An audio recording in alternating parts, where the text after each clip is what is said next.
Hi folks, Puffin here with your Antifa News Briefa for October 18th, 2021. This is about Dave Chappelle. I haven't heard Dave Chappelle's transphobic jokes yet. I heard something on the radio about it. I think I recorded something on the radio about it and put it on YouTube. And I guess just because I wrote Dave Chappelle in a title on YouTube, YouTube has been showing me a whole bunch of Dave Chappelle stuff, suggesting a bunch of this stuff to me. Never really commented on seen a Dave Chappelle video before, never commented on one before on YouTube that I can remember. Maybe years ago I watched some of his comedy on YouTube, but it hasn't been recently. So I guess just from having made that title, they make these suggestions, and of course there's controversy about his comments. I can't speak to the comments because I haven't heard them yet, but I can speak to the fact that if you're making fun of trans people or anybody the law of comedy, the rule of comedy is you don't punch down, you punch up. There's plenty of people above you or oppressing people to not have to make jokes about oppressed people.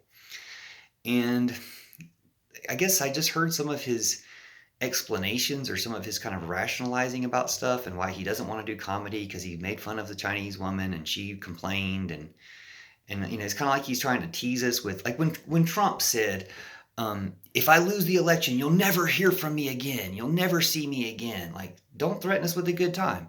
Like, he says, oh, I don't want to do comedy anymore because people are complaining about my comedy. And then he's talking about people can't take criticism. It sounds like he's the one who can't take criticism. I feel kind of sorry for him. I saw another video. And again, these are just all suggested to me on YouTube. I'm not clicking them. I'm just kind of scrolling past them and seeing what they are, and sometimes watching them with the subtitles. And it's like he's politely tells the paparazzi to leave him alone. So there's some fans coming up to him on the street, and there's paparazzi, filming it. And I guess he makes some comment about it because the fans get in the way of the camera, so they can't see, you can't see Dave Chappelle. And Dave Chappelle moves to the side. He gets back in the camera say. So then he complains to the camera to go away or something.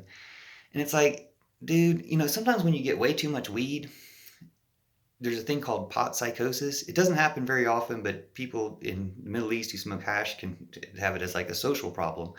And here in America, you can have it if you smoke too much hash or if you just have access to too much weed.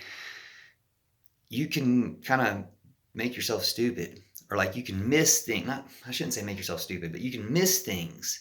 You can miss connections. And then when you become like a poster child for Trumpers or for people who are all about don't be PC, say the N-word, do what we can't do on our behalf because we want to be racist, but you can do it for us. You become like a Tyrone Biggins. Sorry, buddy, but you don't want to become a caricature of yourself. Look at what happened to Morrissey. He made it into The Simpsons as a terrible racist, not as the person people liked before. You get stamped look what happened to Colin Powell. He tried to undo his lies for Bush, but he just died and everybody hates him. And all he's getting is people like rest in peace. He won't rest in peace because everybody hates him for what he did. So don't do the things that everybody hates. It's not that hard. If it's hard to be nice, if you think you're such a great joke writer, write jokes that are nice. Maybe it's harder to be nice than it is to be mean sometimes.